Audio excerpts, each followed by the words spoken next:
तलाठी भरती 2023 नुकताच रिझल्ट तुमच्या हातात आहे आणि डीव्हीची नोटीस सगळ्या जिल्ह्यांची येते. 23 जिल्ह्यांपैकी काही जिल्ह्यांची नोटीस आलेली आहे. बाकी जिल्ह्यांच्या नोटीस ज्या डॉक्युमेंट व्हेरिफिकेशनसाठी म्हणजेच कागदपत्र पडताळणीसाठी येत आहे, आज दिवसभरात येऊन जातील. आतापर्यंत 7 ते 8 जिल्ह्यांच्या नोटीस येऊन गेलेल्या आहेत. बाकीच्या पण येतील. साधारणतः 29 जानेवारी, 30 जानेवारी, 31 जानेवारी, 1, 2, 3, 4, 5 फेब्रुवारी या दरम्यान सगळ्यांचे डॉक्युमेंट व्हेरिफिकेशन होणार आहे 23 जिल्ह्यांच्या उमेदवारांचे. आणि उमेदवार कोणते, निवड यादीतले पण आहे आणि प्रत्यक्ष यादीतले, दोघांनाही डॉक्युमेंट व्हेरिफिकेशनसाठी जायचं आहे. डीव्हीसाठी काही अडचण आली तर प्रत्येक वेळेस आम्ही तुम्हाला मदत करत आहोत. आपल्या टेलिग्राम चॅनल तुम्ही लगेच जॉईन करा, तिथे तुम्हाला सगळी माहिती मी टाकत असतो, ती बघत चला. दुसरं, आता काही मुलांच्या मनात प्रश्न आहेत, जे प्रश्न मला मुलं विचारत आहे. पहिलं म्हणजे काय, चारित्र्य पडताळणी प्रमाणपत्राबाबत कुठून घ्यायचं ते. दुसरं, वैद्यकीय प्रमाणपत्र कुठून घ्यायचं, कसं मिळवायचं. शपथपत्र असेल, मराठी भाषा प्रमाणपत्र किंवा लहान कुटुंबाचं प्रमाणपत्र असेल. त्यातले काही गोष्टी मी तुम्हाला लगेच क्लिअर करतो. जे की मराठी भाषा प्रमाणपत्राबद्दल तुम्ही जर बोलत असाल तर मराठी भाषा प्रमाणपत्र म्हणजे काय, तुम्हाला जर 10वीला 12वीला मराठी विषय नसेल, शक्यतो 10वीला मराठी विषय जर तुमचा नसेल तरच तुम्हाला हे सर्टिफिकेट लागतं. 10वीला मराठी विषय जर असेल तर तुम्हाला लागत नाही. क्लिअर. दुसरं, ज्यांना 10वीला मराठी नसतो त्यांनी कुठून घ्यायचं, तर हे सर्टिफिकेट तुम्हाला मी टेलिग्राम चॅनलला टाकलेलं आहे.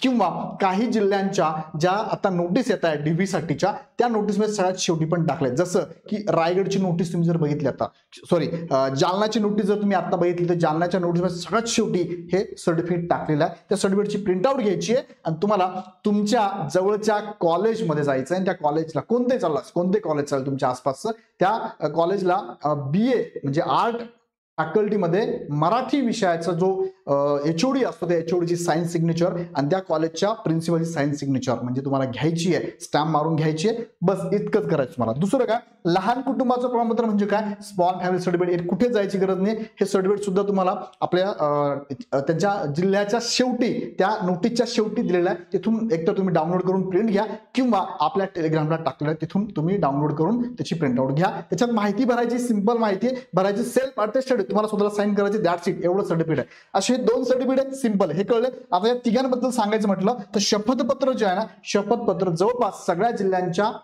त्या नोटीसमध्ये सगळ्यात शेवटी शपथपत्र दिलेलं आहे. ते शपथपत्र सुद्धा तुम्हाला सेल्फ अटेस्टेड करायचं, म्हणजे तुम्हाला स्वतःला माहिती भरायची, स्वतः साइन करायची, दॅट्स इट. काहीच करायचं नाही. ओके. ह्या 3 गोष्टी राहिल्या. 2, चारित्र्य पडताळणी आणि वैद्यकीय प्रमाणपत्र. याबद्दल थोडक्यात मी मला सांगतो. बघा, आता MPSC जेवढ्या एक्झाम घेते किंवा माझ्या माहितीत जेवढ्या एक्झाम्स आहेत ना, ह्या एक्झाम मध्ये चारित्र्य पडताळणी सर्टिफिकेट जे असतं हे ऍक्च्युली ते डिपार्टमेंट करत असतं, तुम्हाला करायचं नसतं. ते म्हणजे तुमचं चारित्र्य कसं आहे, तुम्हीच कसं घेऊन जाऊ शकता, तर ते डिपार्टमेंट करतं किंवा जिल्हा निवड समिती करणार आहे. त्या संदर्भात 2 जिल्ह्यांचे तुम्ही जर नोटिफिकेशन बघितले तर पहिला जिल्हा आहे तुमचा जालना, दुसरा हिंगोली. ह्या दोन्ही जिल्ह्यांच्या नोटिफिकेशन मध्ये त्यांनी सांगितले, बघा, चारित्र्य पडताळणीसाठी ही माहिती आम्हाला भरून आणून द्या. तीच माहिती तुम्हाला सगळ्यांना भरून घ्यायची. काही जिल्ह्यांच्या नोटिफिकेशन डायरेक्ट सांगितलंय की चारित्र्य सर्टिफिकेट घेऊन या, वैद्यकीय सर्टिफिकेट घेऊन या. अरे कुठून घेऊन यायचं. बघा, एखाद्या वैद्यकीय ऑफिसरकडे तुम्ही गेला आणि त्यांना म्हटलं की आम्हाला वैद्यकीय सर्टिफिकेट द्या, वैद्यकीय तपासणी सर्टिफिकेट द्या, तो असं देत नाही. त्याला एक तर गव्हर्नमेंटचं काहीतरी प्रूफ लागतं, तुमचं अपॉइंटमेंट लेटर लागतंय. हे बघा, अपॉइंटमेंट लेटर आहे, त्याच्या खाली लिहिलेलं आहे की ह्या उमेदवाराला आम्ही सिलेक्ट केलेला आहे, निवड झाली आहे आणि ह्या उमेदवाराचं आम्हाला वैद्यकीय तपासणी करून देण्यात यावी, तर तो करून देईल फ्रीमध्ये. नाहीतर असं आम्हाला पैसे द्यावे लागतात. सो विद्यार्थी लक्षात घ्या, उमेदवार म्हणून तुम्ही, तलाठी म्हणून तुम्ही आता जाणार तर ते देणार नाहीये तुम्हाला, ते त्यांनी करायची गोष्ट आहे. पहिला गोष्ट. दुसरा काय, चारित्र्य पडताळणी सर्टिफिकेट बद्दल सुद्धा चारित्र्य पडताळणी संदर्भातली डेटा तुम्हाला त्यांना घ्यावा लागतो, ते घेऊनच ते देतात. आता दुसरं, मी रायगड जिल्ह्याला कॉल केला, रायगड जिल्ह्याच्या कलेक्टर ऑफिसचा जो नंबर त्यांनी दिलाय ना, त्यांना कॉल केला आणि त्यांना विचारलं चारित्र्य सर्टिफिकेट आम्ही कुठून घ्यायचं, तर त्यांनी सांगितलं की तुम्ही चारित्र्य पडताळणी सर्टिफिकेट तुम्ही तुमच्या जवळच्या पोलीस स्टेशनला जा, तिथून घेऊन या.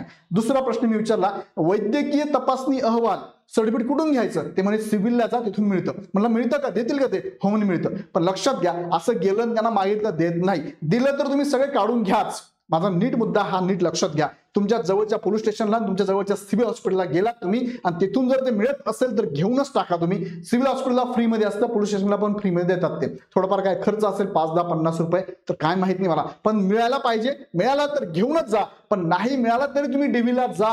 डीव्हीच्या डेटची तारीख, डेट, टायमिंग तुम्ही मिस करू नका.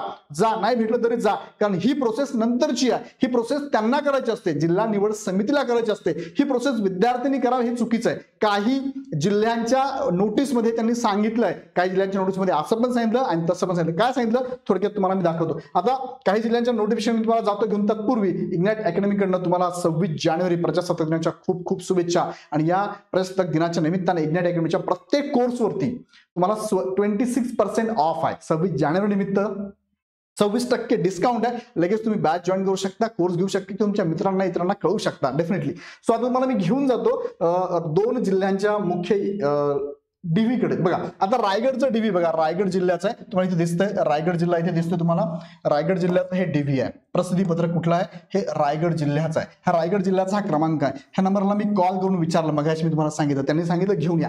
त्यांनी काय सांगितलं, त्यांच्या लिस्टमध्ये वैद्यकीय तपासणी प्रमाणपत्र आणि चारित्र्य पडताळणी प्रमाणपत्र तुम्ही बरोबर घेऊन या सांगितलंय. हे काय अशी गोष्ट नाही लगेच घेऊन या. मग मुलं घाबरलेत, अरे कुठून आणायचं, कसं आणायचं? बरं आता मला सांगा, हे कधी डेट, त्यांची डेट 29 आहे, आज किती तारीख आहे? 26 आहे. 26 आज सुट्टी आहे, 27 विकेंड उद्या सुट्टी आहे, 28 रविवार सुट्टी आहे. मग हे आणायचं कुठून विद्यार्थ्यांनी? यांनी नोटीस कधी काढली? 25 काल काढली. आज जर विद्यार्थ्यांनी पाहिली तर कुठून आणायचं? 3 दिवस लगातार सुट्ट्या आहे. मग सांगा, गव्हर्नमेंट ऑफिसर, सिव्हिल हॉस्पिटलमध्ये अधिकारी पाहिजे, पोलीस स्टेशन असेल चालू, नो डाऊट. पण हे सगळे अधिकारी जागेवर पाहिजे तर मिळेल आम्हाला, नाहीतर इमर्जन्सी मिळणार नाही आणि मिळणार नाही. तुम्ही घाबरू नका. एक उमेदवार म्हणून तुम्ही अजिबात घाबरू नका. नाही मिळालं प्रयत्न करा, नाही मिळालं तसं जा, डीव्हीला जा, डीव्हीची डेट आणि टाइम चुकवू नका. काही प्रॉब्लेम येणार नाही, आम्ही तुमच्याबरोबर आहोत, काही काळजी करू नका. आमच्यासारखे बरेचसे तुम्हाला मदत करतील. सो याची गरज नाही, भेटलं तर घेऊनच जा, नाही भेटलं तरी जा. येतं लक्षात? हे तसं मी तुम्हाला सुरुवातीला सांगितलं. हे कोणी करायची गरज आहे? जिल्हा निवड समिती किंवा तत्सम जे तुमचे डॉक्युमेंट व्हेरिफिकेशन करणार त्यांनी करायची गरज आहे की हा उमेदवार चारित्र्य पडताळणी करायची, ह्या उमेदवाराचं काय वैद्यकीय तपासणी करा, हे ते सांगतील तेव्हा करायचं. सो काळजी करू नका. ह्या 2 गोष्टी फक्त रायगडनी टाकल्या, बाकीच्या याला जर आले तर तुम्ही समजून घ्या. हे असेल तर काढायचं, जमलं मिळालं तर घेऊन जा, अदरवाईज गरज नाही. दुसरा मुद्दा काय, आता जालन्याने बघा काय सांगितलंय. जालन्याने काय सांगितलंय? जालन्याचं जर तुम्ही बघितलं, ही आहे जालन्याची नोटीस, बरोबर, ही आहे जालन्याची नोटीस. त्यांनी काय सांगितलं बघा, ह्या जालन्याच्या नोटीस तुम्हाला दिसतंय मेडिकल सर्टिफिकेट त्यांनी मागवलंच नाहीये. बरं, स्मॉल फॅमिली सर्टिफिकेट त्यांनी ते टाकलंय, प्रिंट आउट टाकली त्यांनी त्याच्यामध्ये, ती तुम्ही तुम्हाला दाखवतो मी. कॅरेक्टर सर्टिफिकेट साठी त्यांनी काय सांगितलंय? माहिती मागवली, माहिती. कॅरेक्टर सर्टिफिकेट द्या असं म्हटलेलं नाहीये. शपथपत्र पण त्यांनी टाकलंय, मी तुम्हाला लगेच दाखवतो बघा. मेडिकल सर्टिफिकेट त्यांनी मागणी केलेली नाहीये. दुसरं काय, कॅरेक्टर सर्टिफिकेट बद्दल त्यांनी काय सांगितलं थोडक्यात तुम्हाला मी दाखवतो बघा. कॅरेक्टर सर्टिफिकेट बद्दल काय सांगितलंय? कॅरेक्टर सर्टिफिकेट त्यांनी सांगितलं बघा, हा मुद्दा नीट लक्ष द्या. 5 नंबरचा मुद्दा आहे. काय सांगितलंय? चारित्र्य पूर्व पडताळणीसाठी सोबतच्या, चारित्र्य पूर्व पडताळणीसाठी सोबतच्या काय परिशिष्ट क्रमांक क मध्ये जोडलेला साक्षांकन नमुना परिपूर्ण भरून 2 प्रतीत, काय 2 प्रतीत म्हणजे 2 कॉप्या घ्यायच्या, त्याच्या 2 कॉप्या प्रिंट आउटच 2 घ्यायच्या आणि त्या भरायच्या. 2 प्रतीत प्रत्यक्ष कागदपत्र पडताळणीच्या वेळेस सादर करावा. आता यांनी काय सांगितलंय? पूर्व चारित्र्य पडताळणीसाठी त्यांना करायचंय ना तुमचं, त्यासाठी हे घेऊन या असं ते सांगताय. म्हणजे हे एका जिल्ह्याला वेगळं आणि एका जिल्ह्याला वेगळं असं लागू होईल का? नाही, हे खरं म्हणजे असंच आहे. आणि इतर ज्या एक्झाम एमपीएससी ज्या एक्झाम घेतात त्यामुळे सुद्धा असंच आहे. सो हेच लागू आहे. ज्या ज्या विद्यार्थ्यांच्या जिल्ह्याला जर असं आलं नसेल त्यांनी काय करा, ह्या जिल्ह्याच्या प्रिंट आउट घ्या आणि याची माहिती भरून तो डॉक्युमेंटचा अहवाल बरोबर घेऊन जा. मी काय सांगतो नीट लक्षात घ्या. तुम्हाला मिळत असेल तर काढाच, पण जर मिळत नसेल तर घाबरून जायची गरज नाहीये. अजिबात धावपळ करू नका. तुम्ही सिलेक्टेड आहात, तुम्ही आहातच सिलेक्टेड. सो याच्यामुळे तुमचं सिलेक्शन अपात्र होईल असं अजिबात होणार नाही. जरी तुम्ही नाही घेऊन गेला तर ते अपात्र करू शकत नाही, कारण हे कंपल्सरी लगेच नाहीये. नीट लक्षात घ्या. कारण तुम्ही फॉर्म भरताना जी माहिती भरलेली आहे त्याचे डॉक्युमेंट लागणार, ते गरजेचं आहे. हे डॉक्युमेंट त्यांनी अचानक सांगितलेलं लगेच तुम्हाला ते देणार नाही वैद्यकीय ऑफिसर किंवा पोलीस स्टेशन, तर तुम्ही घाबरून जाऊ नका. बिंदास डीव्हीच्या टायमिंगला आणि डेटला चुकू नका. मी परत सांगतोय बघा. यांनी सांगितलं यांच्यात या नोटिफिकेशन म्हणजे कुणाचं हे जालन्याचं आहे. मेडिकल सर्टिफिकेट काही सांगितलंच नाही त्यांनी, करायचंच नाहीये. खरं म्हणजे नसतंच हे करायचं, ते त्यांच्याकडनं करायचं असतं. ते सांगतील तेव्हा, ते देतील डॉक्युमेंट तेव्हा. आता राहिलं काय, याची माहिती भरून द्यायची त्यांनी सांगितलं बघा. माहिती काय भरायची आहे थोडक्यात बघायचे. काय माहिती दिली त्यांनी, मी तुम्हाला माहिती दाखवतो बघा. त्यांनी काय सांगितलंय, हे साक्षांकन प्रत आहे त्यांची बघा. हे आहे साक्षांकन नमुना अटेस्टेशन फॉर्म. आता हा महत्वाचा आहे. ज्या ज्या जिल्ह्याच्या उमेदवारांना आला नसेल आणि त्यांना जर मिळत असेल तर काढून घ्या. तो पण ऑप्शन मिळाला नाही तुम्हाला तर हा एक ऑप्शन वापरा. ह्या जिल्ह्याची प्रिंटआउट घ्या ह्या डॉक्युमेंटची आणि याच्यावर तुम्हाला काय करायचं, तुमची माहिती भरायची. यात त्यांनी सगळी माहिती दिली बघा. हे सगळं तुमच्याबद्दल माहिती, फक्त काहीच नाहीये. तुमची माहिती विचार त्यांनी, तुमचं नाव सांगा, तुमचं आडनाव सांगा, तुमच्या वडिलांचं नाव, तुमच्या आईचं नाव, तुमच्या बहिणीचं नाव, तुम्हाला आपत्याचं नाव, तुमचा जन्म दाखला सांगा, तुमचा जन्म कुठे झाला, तुम्ही राहता कुठे, कॅम्पचा पत्ता कुठला, आत्ता पत्ता कुठला, आता काय जॉब करता, सर्व्हिस करता, ही डिटेल्स त्यांनी विचारली, जे की तुम्हाला चारित्र्य पडताळणीसाठी त्यांना लागणार आहे. हे सगळं तुम्हाला त्यांना भरून फिलअप करून त्यांना द्यायचं आहे. बरं, शेवट उमेदवाराची स्वाक्षरी सगळ्या ठिकाणी येणार आहे. सगळ्या ठिकाणी उमेदवाराची स्वाक्षरी बघा, म्हणजे प्रत्येक पेजवरती अटेस्टेड आहे. आणि राहिला तिसरा प्रश्न, शपथपत्र. प्रत्येक जिल्ह्याच्या डॉक्युमेंट व्हेरिफिकेशनच्या लिस्टमध्ये म्हणजे ते जी नोटीस आहे त्याच्या शेवटी दिलेली आहे, सिंपल आहे, हे वाचायचं आहे, सही करायची, दिनांक ठिकाण टाकायचं आहे, सेम इंग्लिशमध्ये पण आहे. याची प्रिंटआउट घेऊन तुम्हाला जायची, बरोबर. याची 2 कॉप्या घेऊन जा, प्रत्येकाच्या 2-2 कॉपी हे तर कार्यालय भरणार. आणि शेवटी बघा अजून एक त्यांनी काय दिलंय तुम्हाला, नमुना अप्रतिज्ञापत्र. कोणतं? लहान कुटुंबाचे प्रतिज्ञापत्र. कुठे दिले? कुणी दिलंय? जालन्याने दिलेलं आहे. हे जर भेटलं तर याची प्रिंटआउट घ्या, तुम्हाला ही मिळेल. आपल्या टेलिग्राम चॅनल तुम्ही गेलात ना, सगळं टाकलेलं आहे मी, सगळं टाकलेलं आहे. त्याची प्रिंटआउट घ्या, याच्यात माहिती भरायची. सपोज एखादी मॅरिड मुलगी जर असेल, मुलगा असेल, त्यांनी भरायची माहिती. मॅरिड असेल तरच नाही, अनमॅरिड असेल तरी भरून जा, काळजी करू नका, लागेलच तुम्हाला. नसलं तरी काही काळजी करू नका, पण बरोबर घेऊन जा. सिंपल आहे. काय तुमचं नाव टाकायचं. फॉर एक्झाम्पल एखादा मॅरिड आहे त्याच्याबद्दलची माहिती मला टाकायची. काय मॅरिड आहे, मग तो मेल असेल किंवा फिमेल असेल. आता मी पहिले फिमेल बद्दल सांगतो. जसं की तिचं नाव टाकायचं श्रीमती कुमारी, A, B आणि C, म्हणजे कोणाचं नाव झालं हे कंसात टाकतो मी. हे टाकायचं तुम्हाला. फादरचं नाव टाकलंय, इथे फादरचं नाव आहे टाकलं, आणि हे टाकल्यानंतर श्री, परत इथे काय टाकलं ADC. आता हा डी म्हणजे काय? हा झाला हजबंड. काय? यांची मुलगी. आता यांचा काय? तुम्ही हे आहात आणि तुम्ही यांची पत्नी आहात, म्हणजे काय? यांची काय असेल? तुमची यांची पत्नी. याच्यावरती यांना काय करायचं आहे? यांची पत्नी.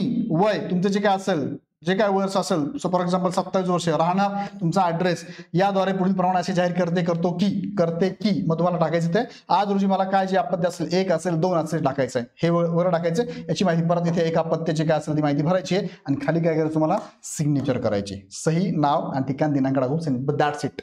मुलगा जर असाल तुम्ही तर मुलाने परत इथे माहिती काय भरायची आहे. मुलगा जर असाल तुम्ही तुम्हाला टाकायचं सेम. इथे काय येणार आहे? जर मेल कॅन्डिडेट असेल तर तुमचं नाव ABC. बी म्हणजे काय? हे फादरचं नाव आलं. इथे सुद्धा काय येणार? तुमचं तेच नाव येणार आहे. ABC म्हणजेच काय? फादरचं नाव येणार आहे. यांचा काय आहे? मी मुलगा आहे, बरोबर आहे. पती आहे की ते नाही. तुमचं वय जे काय असेल 30 वर्ष वय, तुमचा ऍड्रेस, तुमचे मुलं जेवढं असेल तेवढे, आणि ते साईन करायचं. इथे साईन करायचं. ओके. ह्या दिनांकापूर्वी दिनांकानंतर असं जर ज्याचं वय जास्त असेल त्यांना दिनांकापूर्वी दिनांकानंतरचा आहे. जसं की माजी सैनिक असेल त्यांना इथे विचार करावा लागेल. त्याच्या 2005-2006 आधीचे नंतरची आपत्ती असेल त्याची माहिती भरावी लागेल. ओके.